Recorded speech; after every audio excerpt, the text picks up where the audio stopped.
Creative Brain Candy by creators for creators. To you, Chancellor Gorka, one of the architects of our future. Chancellor. Lovely. Perhaps we are looking at something of that future here.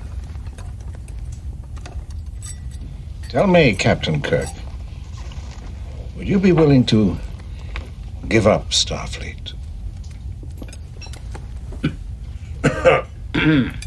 I believe the captain feels that Starfleet's mission has always been one of peace. Far be it for me to dispute my first officer. But Starfleet has always been in the forefront. Captain, there's no need to mince words. In space, all warriors are cold warriors. General, are you fond of Shakespeare? We do believe all planets have a sovereign claim to inalienable human rights. Inalien. If you could only hear yourselves. Human rights. Why, the very name is racist. The Federation is no more than a Homo sapiens only club. Present company accepted, of course. In any case, we know where this is leading. The annihilation of our culture. That's not true. No. No. To be or not to be? That is the question which preoccupies our people, Captain Kirk.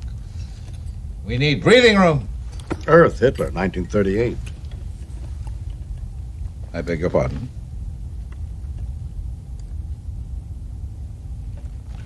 Well, I see we have a long way to go.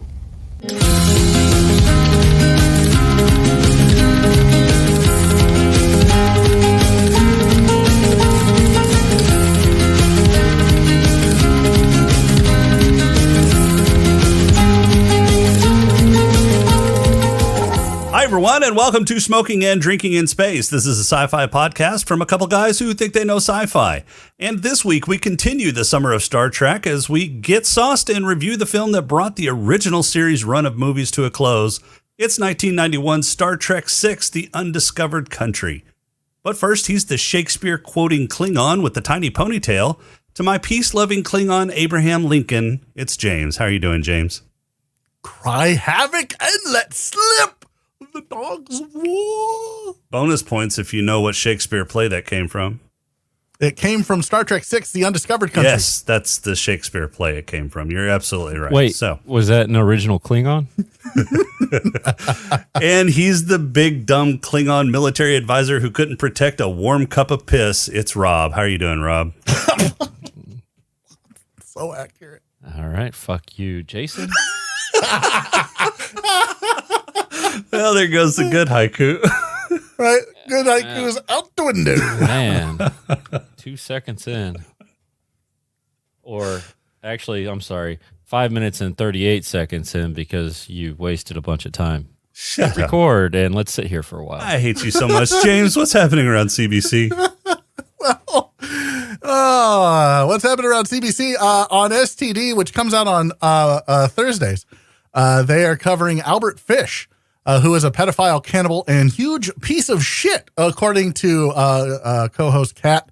Ice Forward March has a new episode out called Receive the Gift Part 2. Ketobophobia wants to find out if does fat really make you fat in their latest episode.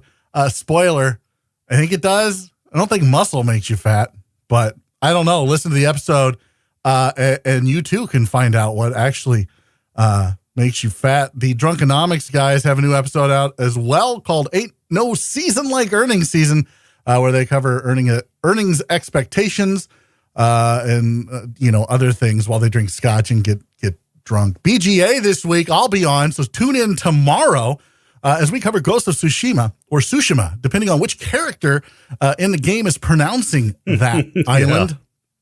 And Rob still doesn't have a cooking show. He still does not. But if he did, he would be covering Vienna sausages, Little Smokies, or some other things like that. And you can credit that to my writing guys. Your writing guys where? I have a staff of writers. Where? Or a staff You infection? haven't mentioned Simply Stogies. Man, there's so much shit going on with Simply Stogies right now. Like, I'm not even joking. Like, it's just crazy. We have a new Tales from the Lounge, which for our patrons, which probably dropped, I hope, if I got it done by this time. So if you are supporting Simply Stogies, thank you very much. SimplyStogies.com. There's a pipe tobacco review coming out very, very soon if it hasn't already dropped. There will be a new episode on August 1st coming out here this next week that'll have a cigar review in it as well that I don't really want to spoil. And there is a new... this weekend, a new Cigars and Coffee coming out on YouTube. Check that out. You can just search for Simply Stogies on YouTube. And we've got a couple of new articles coming out as well. A lot of content this week and next week probably. So I'm so scattered brain trying to play Ghost of Tsushima, trying to get all this stuff done. It's a little bit crazy, but yeah, that's what's going on around CBC. And don't forget to check out the brand new fucking show we just did yesterday. I was about to say Creative Brain Candy Brainstorm, where we have Tim Allen from Ice Forward March on the show, and we make fun of Rob for about an hour. It's good shit. Go to YouTube, search for Creative Brain Candy. Or you can go to creativebraincandy.com, go to the shows area, and it's right there as well. Yeah, it was a lot of fun yesterday making fun of Rob for an hour. I get to do it 2 days in a row now, every other week, where I get to spend 60 minutes absolutely busting Rob's balls. It is fantastic, so go check it out. You have an unhealthy fascination with Rob's balls. Meh, what can I say? Hey, I'm no judgment. I'm just saying. Well, a little judgment. I did say that it was unhealthy. It's just kind of obsessive. Hey, you know what? I like what I like. You like what you like. Can't fault you there. Rob, you got any news for us this week?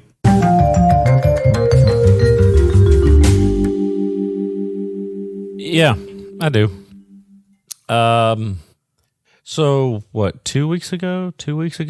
Yeah. There was that whole rumor about rebooting Star Wars that I talked about. Well, so they're not going to reboot it. They're just going to ignore it. And apparently now... What do you mean going to ignore it? I don't know what that means. Hey, well, listen. They're just going to ignore the last 3 episodes of the series because there is a claim that big old GL himself is coming back. Oh, good God. So the last 3 suffered. I mean, they weren't great, but they weren't awful. They weren't as bad as the prequels. Agreed. So they want to bring back the guy who did the prequels so they could just drive the franchise into the ground, drive that final stake into the heart. Yeah, I guess. So are they not aware? Wait, are they not aware that he can't write himself out of a wet paper bag? Well, he's an ideas man. Wait. You called me an ideas man before this show started. Yeah. Yeah. I'm not sure that's a compliment anymore. All right. Well, take it how you will. So the rumor is, Disney investors have been trying to get Lucas back forever. And he would always change the subject. But about 3 weeks ago, they asked him point blank, what would it take to get you on board for head up Lucasfilm again? To George Lucas back up a fucking couple dump trucks of money. Well, actually, he had 4 conditions, apparently. Condition number 1, he gets to make his sequel trilogy. Okay. God. Great. Condition number 2, he has full creative power until he decides to hand it off. Condition number 3, Kathleen Kennedy is gone. I agree with that one. I can't argue with condition 3. That's the only one I so far agree with. And condition 4, Disney agrees to never, ever mess with the original trilogy, leaving it untouched. Wait. He couldn't even do that. Yeah, no Fuck shit. George Lucas. This is stupid. None of this is real. I don't think Kathleen Kennedy, unfortunately, is going anywhere. I wish she would. Just go away. Yeah, she's going. She's never make movies again. I don't know if that's going to happen, but she's out of. Her and she's Ryan out of Johnson Disney. can go make social justice warrior movies all they want at some indie fucking production company that no one will ever watch. That's what they can go fucking do. George Lucas needs to shut the fuck up and get the fuck out. Like I don't want to hear about George Lucas maybe wanting to come back. Disney needs to stop courting this guy. Like, look, leave the fucking last trilogy alone. Just leave it alone, okay? It's fine. It sucks, but it's not as bad as the prequels. Leave it the fuck alone and move on. In fact, just let's do The Mandalorian, okay? And this Obi-Wan series that may or may not ever get fucking done because of the Rona. Give us those and leave the movies alone. Let it simmer down for about a decade. Okay, you own the IP, Disney. You got a shit ton of stuff going on at Disney World and Disneyland for it. Let Disney or let Star Wars just kind of take a breather. Okay, if you want to release books, go ahead. Who reads anymore? Obviously not Rob. So if you want to do that, fine. Just let Star Wars breathe for a decade. And then come back to the table. Lucas will be too old to do shit. All right? And then you can make a movie. Yeah, no, I agree. Bringing back George Lucas, I just don't see what new ideas he's going to bring to the franchise and, prequel movies. I just lost my taste for George Lucas's creative juices with the prequels. They're just fucking awful. Wait, and the sequels. You had a taste for George Lucas's juices before? Yeah. Yeah, Look, the original trilogy was good. I mean, he is the one that came up with... You like to suck on his juices, huh? Okay, look. I agree with Jason here. I think that... But here's the problem with George Lucas, is I started to lose my taste for his juices, Rob. Man, you guys are making it too easy. Yeah, we're the ones who make it too easy. About the time he started fucking with the original trilogy. I understood a couple of years before the sequels came out that you wanted to re-release the original trilogy, right? And I enjoyed the remaster. It was all the additional bullshit that he put in. Exactly. Don't fucking put that shit in there. It's unnecessary, and it just clutters shit up. You didn't like the Ewok party or the... or Jabba in the first? No. Yeah. No. And let's just... Fucking Han shot first. Everybody shut the fuck up. And this McClunky thing, just everybody needs to just relax with fucking Star Wars for a minute. A decade. Let me get into my mid-50s. Let me have my midlife crisis. Let me, find my 23-year-old wife, and everybody just shut the fuck up until that happens. And then let's revisit Star Wars. Jesus. Okay, so I'm out of news. Because it's all Star Wars related. No, I'm just kidding. What else you got? All right, so they have released, what was it? The first opening minutes of The New Mutants. So that's online. Much like Ghost of Tsushima, I just don't see that ever fucking actually releasing. Right. Supposedly, it is making its debut on August 28th. Supposedly.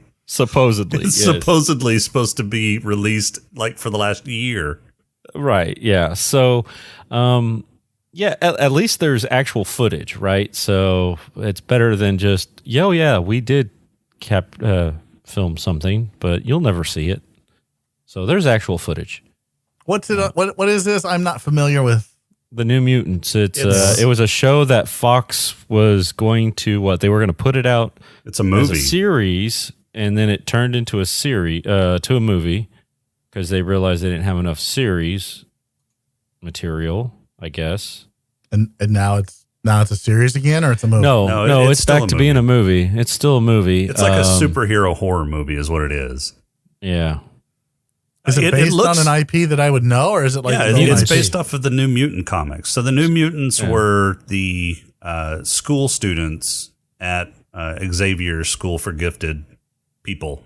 It was like all the Bane and that kind of stuff. Yeah, it was all the mutants who were training to be X-Men. Right. And this is going to be a horror movie? They've so it looks. Yeah, I'm see, out. this is one of the things is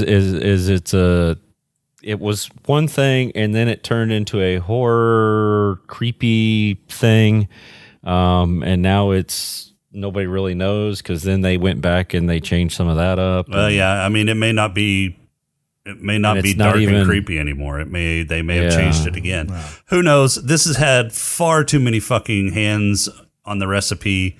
I don't expect this to be any good. They're probably just releasing Maisie it. Williams in it though. Yeah, they're probably just releasing it because they've got all of it shot and they've got it produced and they've got money dumped into it. They're probably trying to recoup what they can. I don't see this being a big hit. I don't see this earning its money back. I don't think Disney really cares. And I don't see them carrying forward this franchise. I don't see them carrying forward the X-Men franchise like they have. They're probably going to roll it into the MCU later in phase 4 or phase 5 if we ever get there. If we can ever make it past 2020, we'll see. Well, there's only a few months left. Like Supposedly. we're more than halfway done with 2020. Supposedly. Yeah. Yeah, I hear there's a petition out there to extend 2020 because why not? I'm rooting for Wormwood. Great. Giant asteroid. Yeah. Yes, sir. All right. So also the whole Comic-Con thing is happening right now. Comic-Con at home. Fox released a trailer for their they've got a sci-fi series coming out in October 6th to be exact. Let's see how they can fuck this up. Well, the series is called Next, and it is about a killer AI that is trying to take over the world, I guess. I'm not quite sure.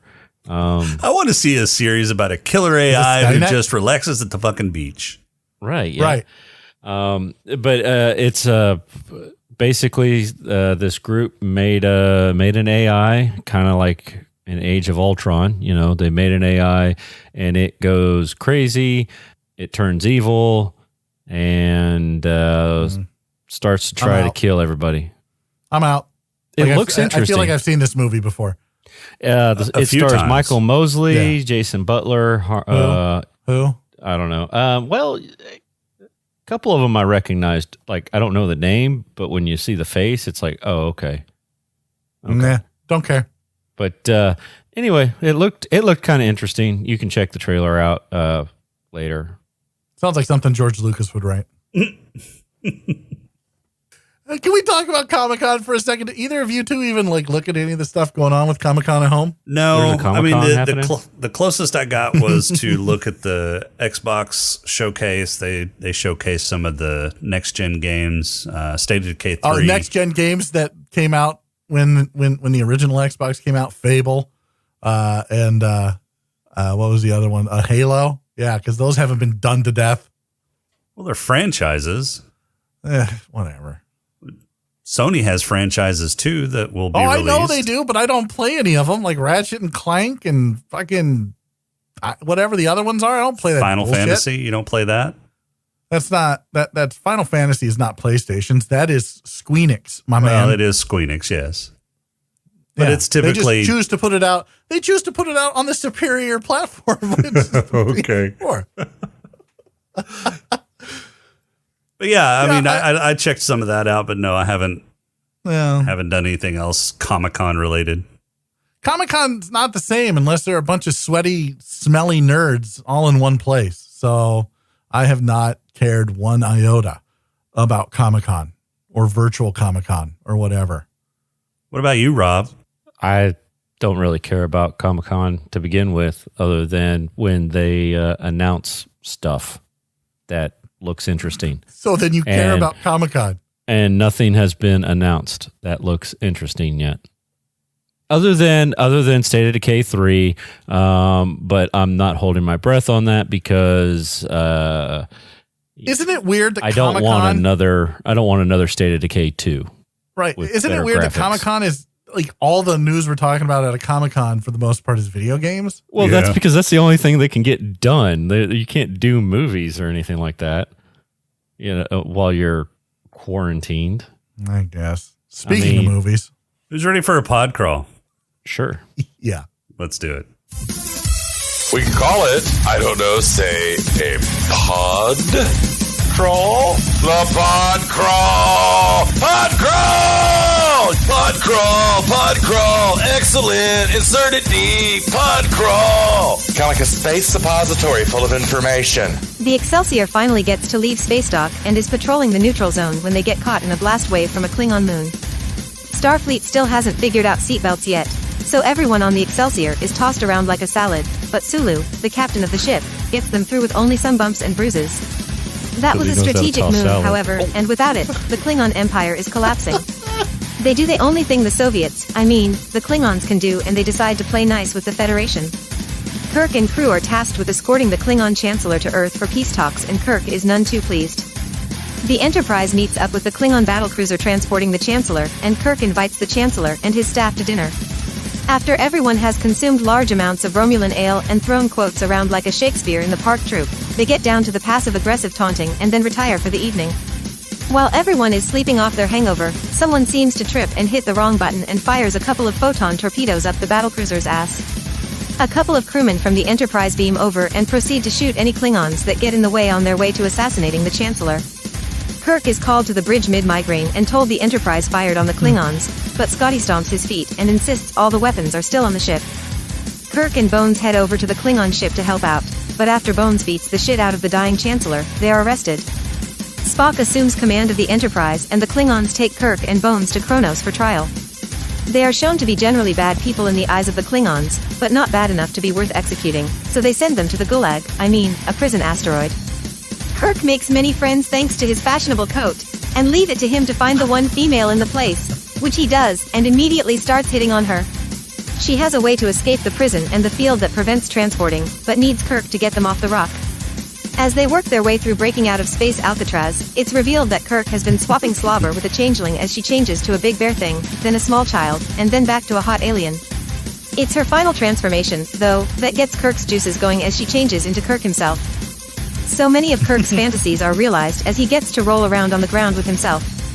The Klingons arrive to break up the man-whore mashup as the Warden kills the Changeling and starts monologuing to Kirk. The Enterprise beams Bones and Kirk up just in the nick of time as the secret cabal was about to be revealed. The ship is searched for incriminating evidence tying the crewmen to the assassination, and some uniforms as well as the dead crewmen are found. Kirk hatches a bluff to draw out the ringleader, and it's predictably the sexy Vulcan lieutenant. However, she won't talk, so Spock digs around in her brain with a mind meld. The conspirators are revealed, but the location of the new peace talks is still unknown. Kirk makes a long-distance call to Sulu, who quickly gives up classified information. The Enterprise beats feet to Khitomer to stop another assassination attempt on the Federation president and the acting Klingon Chancellor. Just as they make it to the planet, a cloaked Klingon bird of prey, one that can fire while cloaked, and the ship that actually shot the battlecruiser, fires at the Enterprise, causing the ship to retreat. Captain Von Trapp taunts Kirk as his ship fires while invisible as Spock and Bones modify a photon torpedo to track the exhaust from the bird of prey, and the Excelsior arrives to provide another target and buy some time. Spock and Bones' Frankentorp is ready and Kirk does his best Wrath of Khan face and fires. The torp hits home, which reveals the enemy ship, so the Enterprise and Excelsior unload on it. With the ship out of the way, Kirk and crew beam down to the planet and yell a lot. Kirk jumps on the president, Scotty shoots a Klingon in the face, and Sulu intercepts Admiral Cartwright. With the plot foiled and peace secured, the Enterprise crew head back to the ship. Kirk ignores the final command given to him as he's still the boy that will never grow up, and roll a fitting end to the original series movies. Credits. All right, so we are done with the original series movies with this one. And fortunately, this was a really good movie to end their run on, because the last movie, if that had been the last original series movie, well, that just sucked. Yeah, it was terrible. The overtones of the wall falling down, or the wall coming down, which was shortly, that was 88 when the wall came down? Yeah, 88, 89, somewhere around there. And then the fall of communism in the Soviet Union was after that, was right around this time. So the overtones here are pretty blatant, which I think the movie suffered a little bit for. There were a lot of parallels that I don't think stand up to the test of time, especially if you live through that time and you're just kind of, this is a little bit cringy. Yeah, there were a lot of things with this movie where I was like, I guess it made sense then, but when you think about it, it doesn't make sense long term. So yeah, it was a lot of. I remember there being a lot of Shakespeare in this movie. I didn't remember there being as much Shakespeare as there actually is in this movie. Why do Klingons know Shakespeare? About 3/4 of the way through the movie, I was so sick of Shakespeare that I just about turned off the movie after the last fucking quote. I don't know. The Klingons, well, so if you think about it, Shakespeare plays are very heroic in nature, most of them, which kind of fits Klingon culture. They're very honor-bound, glory and battle type culture, and that definitely fits a lot of Shakespeare's plays. How did Klingon get the Shakespeare? Well, I mean, I'm sure there's cultural exchanges that have happened in the past whenever they first met the Klingons, or the Klingons may stole some data banks with Shakespearean plays and then translated them, into Klingon. And then made them original Klingon. Yeah, so there was a lot of cultural appropriation in this movie too, and not just by the Klingons, by the Vulcans too. Did you hear Spock say an ancient Vulcan proverb? Yes, that ancient Vulcan. Sir Conan Doyle? Go to China. Well, no. He also said, if everything is wrong, or once you remove the impossible, whatever is left is the only. No matter how, no matter how improbable. Yeah, that's from Sir Conan Doyle, Sherlock Holmes. Yeah, isn't it? Yep. Yeah. So yeah, well, a lot of cultural appropriation wasn't a thing back then. Nobody gave a shit. I know. Nobody was so butthurt over that kind of stuff. It was funny. It was funny. But it's funny that you bring that up though, because like the conversation that Kirk and Spock had in Spock's quarters while he was laying down in his bathrobe, which said, I hope he washed. Probably not. I think that's the robe that's the same, from that's the same one for Voyage Home. It's still got the smell of San Francisco Bay in it. Yeah. It makes him feel like home. Yeah. So he tells him, he's like, everyone's human. Yeah. So one of the things at the beginning of the movie was somebody said inalienable human rights. Everyone is entitled to those. You put your human on me. Right. Klingons are like, that's pretty racist. Yeah. And that's what they said. They called them racist. And it's not. It's you're seeing yourself in others is the way that I interpret that. Is so this whole cultural appropriation, everyone is the same. It doesn't matter if you're Klingon, if you're Romulan, if you're Andorian, if you're whatever the hell the dad from that 70s show was. Kurtwood Smith. Yeah. I just kept waiting for him to call Kirk a dumbass. I don't remember the name of that race. It starts with a C. But anyway, he played the president of the Federation. But you see yourself in others. That's what being human is, right? So you're talking about the Fu Manchu president. Yeah, that's the guy who always called his kid a dumbass. Yeah, on that 70s show. Yeah. So the whole cultural appropriation thing in the movie. And everybody doing it, like everyone's the same. Like everybody just shut the fuck up. I just don't get it. This is dumb. Anyway, it was a simpler time. It was a much simpler time. I really enjoyed this movie. I thought it had a lot of great stuff. But he was an Afrosian. Sure. I thought it started with a C. What am I thinking of then? I don't know. Cardassian? Not a Cardassian. Cardassians aren't. There's a whole, like his whole race is like white and like has the white hair and the Fu Manchu and whatever. Sure. Afrosian. Whatever. So I liked how Worf's grandpa showed up. That was indeed Worf's grandfather. Yes. It was Worf's grandfather. Played by Michael Dorn. Yes. And named Worf. Yes. Colonel Worf. So do you think do you think they planned that ahead? Yes. Or they got lazy? So they wanted Michael Dorn in the movie, and they wanted They actually, I think, wanted Worf in the movie, but that didn't fit the timeline. So they made it Worf's grandfather. What? And so why did they do that? Just so they could have a familiar Klingon in the movie? I think they just wanted a little bit of a tie-in to The Next Generation. Yeah. Right. I think that was most of it because The Next Generation was pretty popular by this time. And in fact, this was when the 2-part episode Unification was made as well. So Leonard Nimoy was actually in TNG at this point too, which also tied into the movie. It kind of brought awareness of the movie through TNG and Nimoy's appearance. Great episodes, by the way. Yeah, Unification 1 and 2. Yeah, fantastic episodes. Yeah, where Spock is trying to unify Vulcan and Romulan. Yep, and then Data and Picard have to cosplay as Romulans. Go to Romulus. Yeah. That's so good. Yeah, there were a couple of Easter eggs in this movie that did you catch the name of the officer that the boot belonged to? Dax. Yes. Dax. Yeah, I saw that. Drax. It was Dax. Dax. So that's a DS9 reference, right? That's the symbiote from the hot alien chick, and then the other hot alien chick. Yeah. Two so hot alien chicks. There was Jadzia Dax, and then there was Ezri Dax. Ezri Dax, yes. Yeah. So was Ezri kind of annoyed the shit out of me. She had the pixie cut going on. She was still hot, but Jadzia, man, Jadzia's where it's at. Well, which I never watched. I guess I didn't know there were 2 Daxes. So yeah, so Jadzia Dax, who was the original Dax on the show, who was married to Worf. Married Worf, and then they crash landed on a planet, and she died. Worf couldn't save her, and then Worf got all butt hurt. Okay, that's the one I'm thinking of, played by Terry Farrell. Yes, right. She's hot. Yes. So what's the other one? Oh, way hot. The other Ezri one was Dax. Ezri. Basically, she took over the Dax symbiote. Oh, okay. She's the Law and Order chick.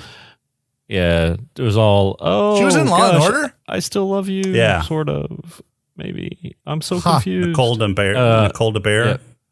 Yeah, she's hot, but I'd rather. Right. She was one of the prosecutors from Law and Order.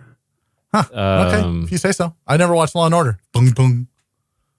Maybe I'm thinking. Nope, she is not on her filmography. No, look at you guys doing research on the fly. I guess I recognized her as somebody else. Can we talk about can we talk about this rumor that Kim Cattrall got completely naked on the bridge of the Enterprise and took some photos wearing only her Vulcan ears? Yeah, it's not a rumor; it's true. It's not true. I think it's true. We have to believe it's true. Yeah. I have a magazine article that says it's true, and I don't have any evidence saying that it's not. There's no evidence from anybody involved in the rumor saying that no, that never happened. Okay, right. Look, I mean, Kim Cattrall hasn't come back and said, I want it to be true happen. as much as you two do. I do. I want it in my heart to be true. Oh, but a it's magazine true. article with absolutely no kind of there's nothing documented that it happened. It's just hearsay that it happened, and then there's hearsay that it didn't happen. I found it on Reddit where they talked about it. Well, that makes it even worse to be 100% It's on the honest internet, with you. therefore Reddit. it's true. Oh, wait. So the rumor is that she did it, and then Leonard Nimoy found out, and he flipped his shit, and he just ripped up the photos. He was trying to protect the brand, right? That's the rumor. Right. Leonard Nimoy said in a like a Comic-Con Leonard Nimoy. or Somebody said that Leonard Nimoy said at a convention that he never did. Right. It. Well, it's not like the game of fucking telephone, because that's how you got the fucking article in the first place. So the article. Who's the source for the article? Well, I didn't actually get to read the actual article because it's not on the internet. It was done in 1992. So I'd have to go to a fucking library and look up the article in the actual magazine. But the article, I'm sure, has a source attached to it. Uh-huh. Look, Kim Cattrall, like, you were a dime, all right? Like, if you're listening to this, baby, let us know, right? Like, come on. Oh, all right. Here comes another restraining order, James. Whatever. You know what? It can go in the file with the rest of them. I don't care. He's Let us know, just baby. working his way. Yeah, He's working his all way good. through the sci-fi chicks. That's all it is. His goal is to I don't think it wallpaper happened. his room with restraining orders. Yeah, in restraining orders, it acts as soundproofing. Look, it didn't happen. I want it to be true. I so want to see Kim Cattrall in just Vulcan ears on the bridge of the Enterprise, like doing her thing, just being her all natural, being sexy. I just don't think it happened. I'm gonna choose to believe it happened until I see evidence otherwise. Well, she's the only one at this point that can say yes or no. And That's she true. hasn't confirmed or denied. That's so right. without a confirmation, it must be true. Do we have people that can reach out to her, or do I need to do it personally? Can't you get Hendricks to do it? Yeah, Chris. Yeah. Let me. You know what? I'll talk to CH Christine, see if she to can- reach Yeah. out, or maybe Jerry Ryan. You know. No, yeah, I can ask. I Jerry mean, too. they Yeah. were both involved in Star Trek. I'm Oh, sure they were see both each involved other. in something. They see each Wait, other. how is at the- Christina Hendricks in Star Trek? Yeah, that's a good question, She's Rob. not. You would be better off getting Jerry Ryan because they both worked on Star Trek, so they go to the Star Trek reunions. Yeah, I don't know that Kim Cattrall goes to Star Trek reunions I don't anymore. think so. Probably not. That's in their Yeah. contract; they have to. I don't think. And then they wear sexy lingerie and have pillow I fights. think you're making shit up, Rob. No. Until you prove otherwise, that's what happens. I see what you did there, and I like it. Yeah. I like it a lot. All right, so this movie. Paul's there too, and Hoshi. This is what I want. On a scale of 1 to 10, I don't want to rate this against other movies, just this movie in a vacuum. Like, what do you rate this movie? Is it like 1 through 10? So for me, rating this movie in a vacuum, I'm going to give it about an 8. It was I think fun. that's I mean, fair. it was a good movie. It had a solid story. The graphics were really good. I thought the special effects on this were some of the best that we've seen in Star Trek so far. Well, you watched the HD version like I did, right? So I'm guessing that they kind of, amped it up a little bit, and it was easier to do for this movie than it was the other ones. Right. But I mean, even compared with, well, we're not comparing, but let's, for the sake of this argument, compare with the other movies. The other, especially the last movie, the special effects in the last movie looked like trash compared to this one. Oh, yeah. Well, That's because the movie was trash. Yeah. They didn't want the special effects to outshine the movie They spent a lot of this effects budget on God and his starship. and the starship that he needed. Yeah. Yeah, no, I think this movie's an 8. I think it stands up fairly well. There are, like you said, there's some cringeworthy moments. But here's the thing. Like what took this from a 9 to an 8 for me is the whole, the fucking Klingon empire's dying. Let's mothball Starfleet. Right. Yeah. Because there's not the Romulans, there's not the Gorn. Like it's so short-sighted. Even in that time, even for that time when the wall was coming down and communism was ending, you still had China was communist, Cuba was communist, North Korea was communist. You still have all of these entities. It just didn't make sense long-term. Very short-sighted. I thought that was poor writing on their part. They could have done this whole thing without bringing up let's mothball Starfleet. Right. Yeah. Yeah, because Starfleet isn't militarized, supposedly. No, Starfleet is military. That was the whole point of that was Wrath of Khan. But that was one of the contentions that kind of got Roddenberry kicked out, and he never got back into the movies, especially since Nicholas Meyer was the writer for this one. He was also the writer for the Wrath of Khan, and he was the one that kind of militarized Starfleet further than it was in the original series, and Roddenberry didn't like that. Of course, the more I read about Roddenberry, I'm surprised that Star Trek ever got the fuck off the ground, because that guy seemed like an absolute asshole. Yeah, he's kind of a dick. I did like how this movie started off, though. It said for Roddenberry. Yeah, no, I thought it was appropriate to memorialize Roddenberry and recognize him for his contributions to Star Trek. But I don't know, man. I don't think the movies would have done as well if he had been involved. Well, probably not. And I think we saw that with the motion picture. Yeah. But this, look, it's like guys who come up with these IPs, George Lucas, Gene Roddenberry, these aren't the guys who should be in charge of the IP. Like, just pay them and get the creative people going and let them play in the sandbox that these guys created, because these guys just are not the guys, because it's their world. And so it's never going to be perfect. And then they're going to write something and they're not going to like it. And then you've got to bring in other creative types to help you write it, right?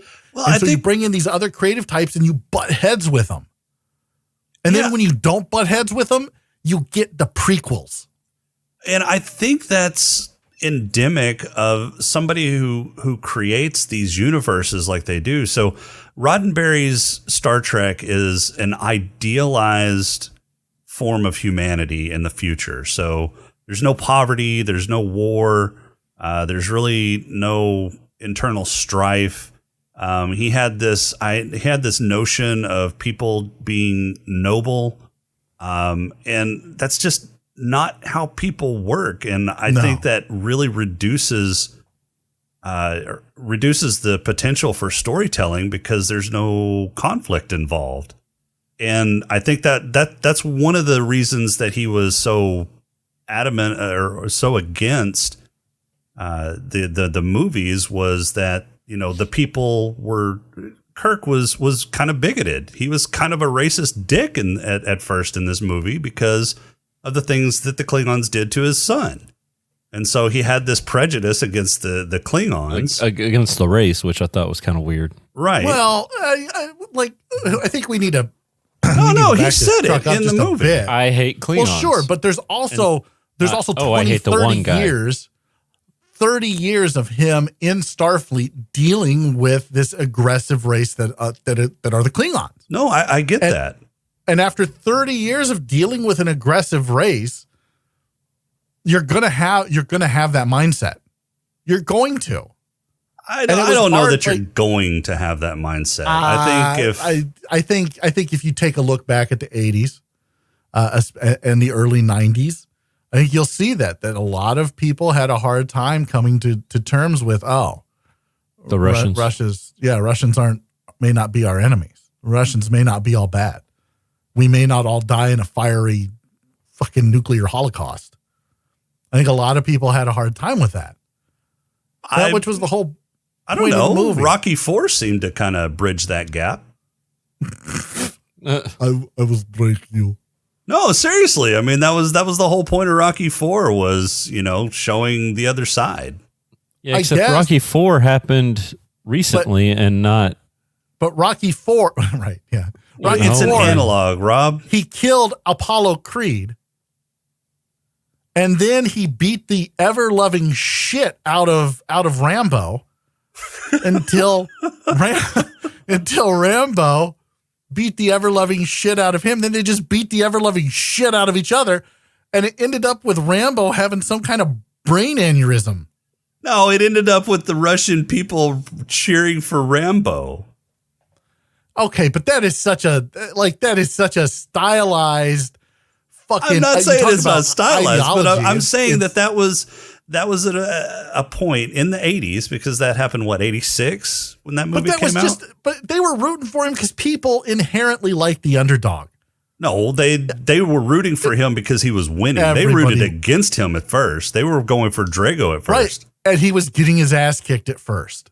And then he came back because it's a Rocky movie. So he was getting his ass kicked for the first however many rounds. And then the last few rounds, he beat the shit out of Drago. And then everyone started cheering for him because he came back. Like, you couldn't keep a good man down. Like, it's such a fucking cliche. I don't think you can compare what Star Trek is doing to this, because it's not keeping a good man down. It's not coming back. Well, no, I'm saying that there's another look at the people behind, you know, another look at your enemy. They're also people. They have goals, aspirations, wants, needs, just like you. So it's a warning about demonizing your enemy. Oh, it is. But at the same time, this enemy, I can't believe I'm going to go down this fucking road. It's an enemy that has they're not who they used to be. Right? They're quoting fucking Shakespeare, for Christ's sake. And they have forehead ridges. Right. You're not, Thanks, Enterprise. Like we could talk about that, but I'm not sure the creators of Star Trek want us to, because it's so stupid. But you're dealing with an enemy now that knows your culture, and you don't know anything about theirs other than they're aggressive and they're honor bound, and that's it. Like, you don't see humans walking around quoting Klingon opera.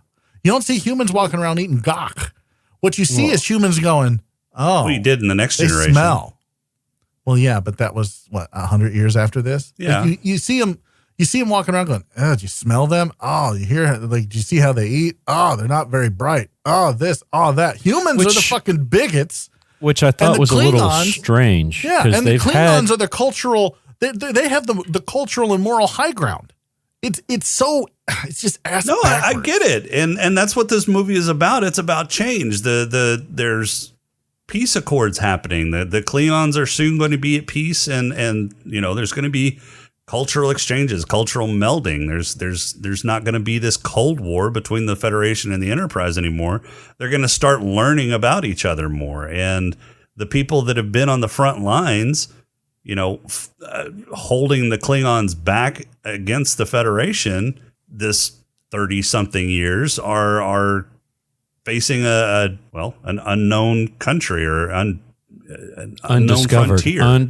Undiscovered country. Yeah. Country. Yeah, there you go. Yeah, I didn't like the whole thing of they stink and all this other stuff. I mean, they were on a damn ship. They had a Klingon ship earlier in their movie career, right? So, I mean, they know about all this stuff. Yeah, but and it was now the crew. It was the crew who said they stunk, and it was the crew. Like, that's just it. No, like it was Chekhov was saying some of that stuff, and yeah, he said, yeah, but it was the. Yeah, but you would have thought they would have already been aware of all of this stuff, and now all of a sudden they said in Star Trek 4 that the ship stunk. Right. Yeah. I mean, but they act like this is a new thing, right? They act like I've never seen a ship this close. Like, fuck, you haven't seen a ship this close, Kirk. You had one right next to you shoot God last week. That's true. No, that's a good point too. I mean, it's so there is like they completely forgot what happened before. There's some inconsistency in the writing between the movies. The continuity between the movies is a little inconsistent. Yeah. Yeah, I've never been to one this close. Did you forget about the whales you saved? But I'll tell you what, when you consider the timing, like when these movies were made, and you consider the genre, it's pretty consistent. Like, we didn't see anything like this until the MCU. Where things were connected. Where things were connected from movie to movie to movie. The next time we saw that was the MCU. I mean, even if you take a look at the which we'll start next week, the Next Generation movies. Let's clarify those that. Are all. Let's clarify that and say movies that were written as single story movies and not trilogies, because Star Wars did that before this. It was a trilogy where all the stories were attached, but but you're talking about a trilogy, consistent. Well, sure, story, but you're talking about a story that's written as a trilogy. Sure, and that's what I'm saying. These were not written as that. No, these are standalones that were written to connect to one another, like the MCU. Right. Yeah. And when you look at the Next Generation movies, which we'll talk about was starting next week, those are just basically fucking long episodes. Yeah, 2-hour episodes. Yeah, which they bring in a little bit of the other stuff, but not much. Not much at all. So, hey, what happened to Captain Riding Crop? Well, he got fired after he let Scotty take the D batteries when he couldn't find the D battery. Yeah. You know what it was? Sulu showed up and goes, "Is this what you were looking for? I've got the D batteries right here. Yeah. If I can fix the ship, you get can the I ship." have it? Yeah. You're the captain. Yeah. Well, you know why they did this, right? It was so that Shatner and Takai didn't have to interact. Were they still having trouble at this point? Yeah, they were still feuding. Yeah. That's exactly why they did it. I knew that on the last one, I mean, they were still kind of pissed at each other, but they managed to work together pretty well with one another. Yeah, but this one, no. Like, it went to a whole new level. And I don't think they've ever reconciled. I think now they'll never do it before they die. Huh. I hope they do, because you don't want to die with that kind of animosity towards somebody. I mean, I will die with that kind of animosity towards Rob, but I mean, that's just nature. But we'll never see each other in person. Right. Yeah. Like these two, like they're just, they are mortal enemies at this point. Okay. Who knew? I did. That's why I said it. I had forgotten that Christian Slater was in this for like 3 seconds. For a hot second. But it was great because Sulu just dressed him down like, got a hearing problem, mister? Yeah. Yeah. And he's the communications officer. You'd think that he wouldn't have a hearing problem. A hearing problem. And speaking right? of communications officers, Yeoman Rand is back as a communications officer. On the Excelsior. It's good to see her getting some work. She just wanted to get away from Kirk too. She was tired of the sexual harassment. Can we talk about Iman for a minute? Oh my God. She is so hot. So fucking hot. Oh my God. Like, Iman, sweetie, you got to call me. So fucking hot. She's 65 now and still hot. Yeah. Yeah, she is. You know who else has that fountain of youth thing going on is Christy Brinkley. I haven't seen Christy Brinkley recently, so I don't know. Oh, you should take a look, my man. I'll have to do that. My dude. Anyway, Iman, so hot in this fucking movie. It's amazing. She did really. I thought she did pretty well. She did well. I enjoyed her character. She had that kind of dripping condensation, or not condensation, but dripping condensation. Fuck, I cannot. I'm just fucking done today. Condensation. Condescending. Yeah, she had that dripping, condescending attitude towards Kirk, but still got it on. Fucking blunt the whole time. Oh yeah. It keeps her warm.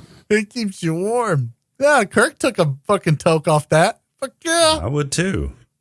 Your mouth was on this. Hell yeah, baby. Her mouth was on him too.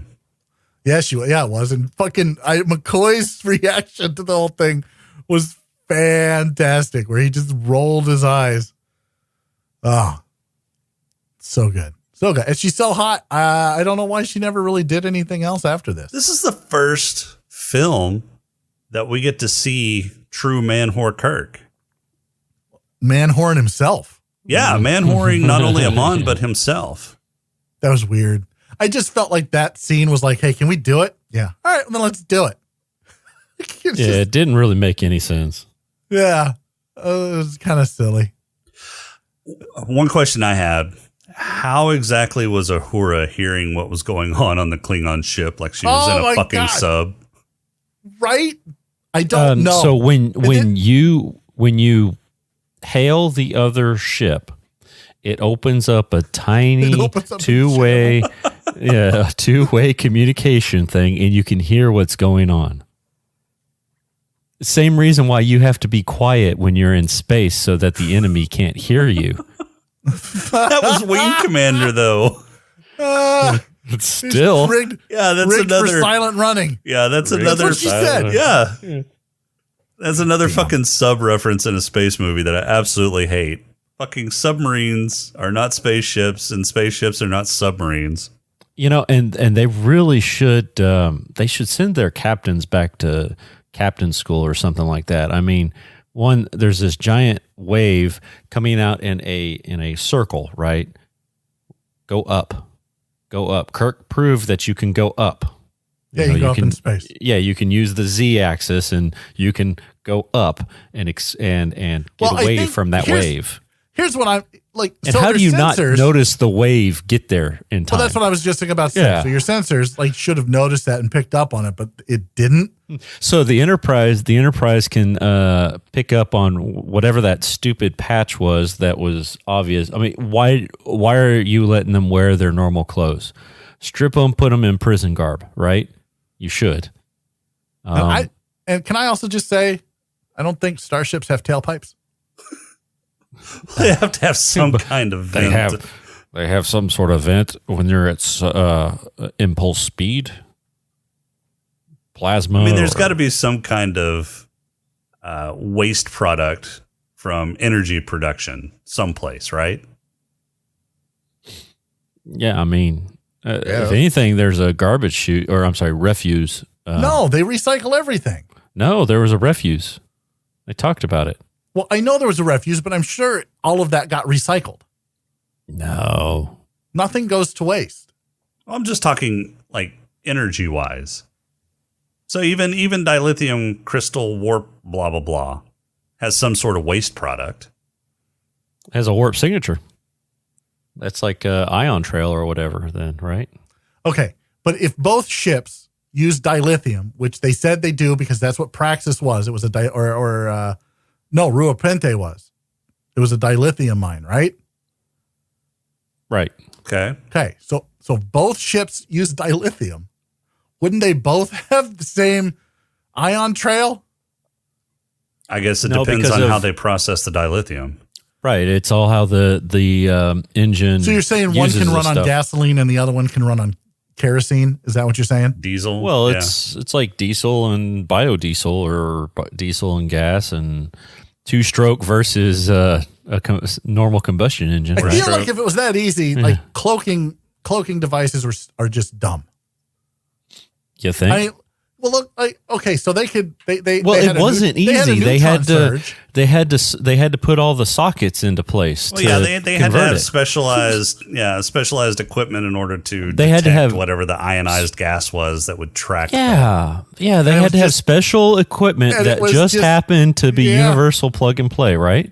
Right, and they just happened to have it on board at that time because of the tests that they were doing earlier. They were, the tests that they were doing earlier, right before they went to space dock. Okay, because if we they were knocked about every to get, movie that had fucking plot conveniences, we would do nothing but knock movies.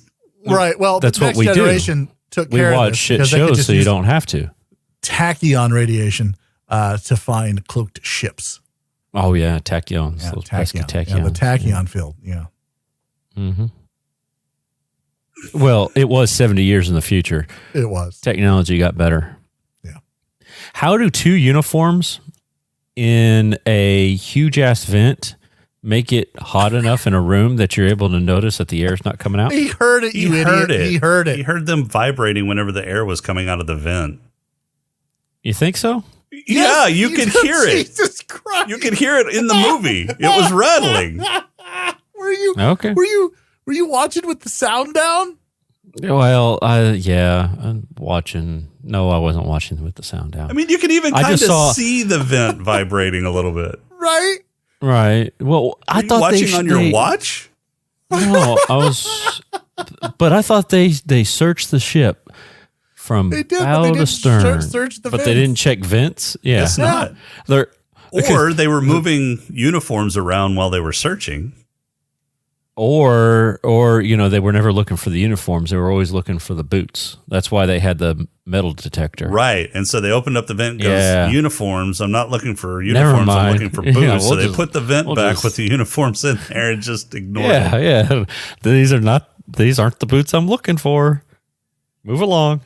I loved McCoy's line whenever, and I felt exactly the fucking same way whenever Chang was quoting Shakespeare while he was shooting them up. He goes, "I'd give real money if he'd shut up." Right. Oh yeah. Was that McCoy or was that? Was I thought Spock said something too. I don't know, but McCoy said that whenever they were operating on the photon torpedo. Oh yeah. All right, James, I got a question for you. Yes, sir. Is Star Trek VI, The Undiscovered Country, more sci-fi than 11/22/63?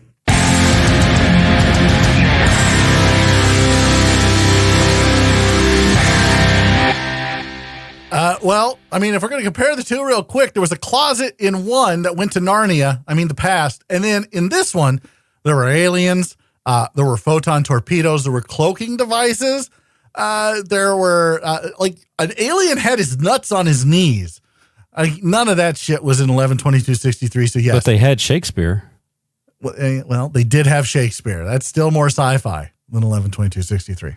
Man, I thought that Shakespeare would put it over the other way. Yeah, I just want to know if your haiku is going to be Shakespearean. Yeah, you got a haiku for us this week?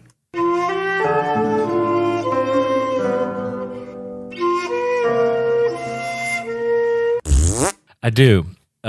So this one is titled "Fuck You, Spock." Part 1. Pointy ears on girl. Nude photos on Enterprise. They must be destroyed. We've all been Spock blocked. Yes. We all got Spock blocked. Hence, fuck you, Spock. That was good. Yeah. It's still true, though.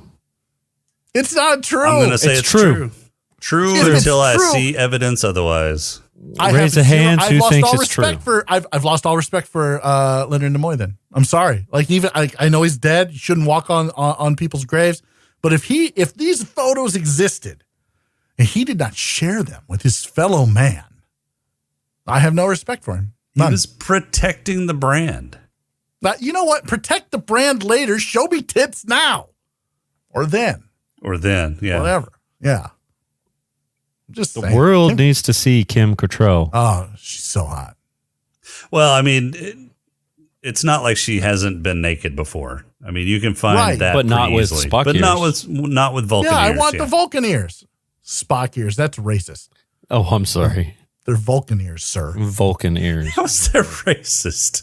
I don't know. I just wanted to say it. Shut up. Yeah. All right, so next week we are going to continue the summer of Star Trek as we review the film with the help of long presumed dead Captain Kirk. Captain Picard must stop a deranged scientist willing to murder on a planetary scale in order to enter a space matrix.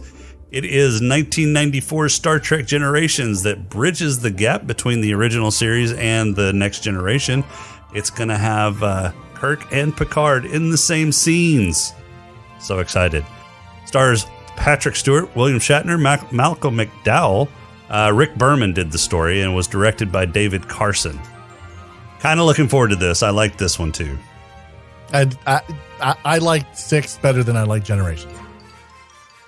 I do too, I think. But it's been a while since I've seen Generations 2, so I'll hold judgment until then. No comments from the Peanut Gallery, Rob? No, I'm just waiting for you to He's looking up start pics doing of your. Kim Cattrall. I am. I'm drooling on Discord right now. All right, well, that's all we've got for this week. Our intro and outro music is Welcome Home by Cambo. Podcrawl music is Snack Mix by Machette. If you like the show, please rate and review us on iTunes. You can leave us feedback on our Discord channel at smokinganddrinkinginspace.com/Discord, on Twitter at @saddest_podcast, or you can email us at smokinganddrinkinginspace@outlook.com. If you'd like to throw a few nickels our way, you can become a Patreon supporter by going to smokinganddrinkinginspace.com/Patreon. And be sure to visit Creative Brain Candy for more great shows and other creative works at creativebraincandy.com. For this week, I'm Jason. Why would you quote a Peter Pan reference when you've been doing Shakespeare the entire movie? I'm not sure, but I went this whole episode without saying you had a micro penis. No, you welcome, didn't. Rob. It just happened. You broke it. And we'll talk to you next week.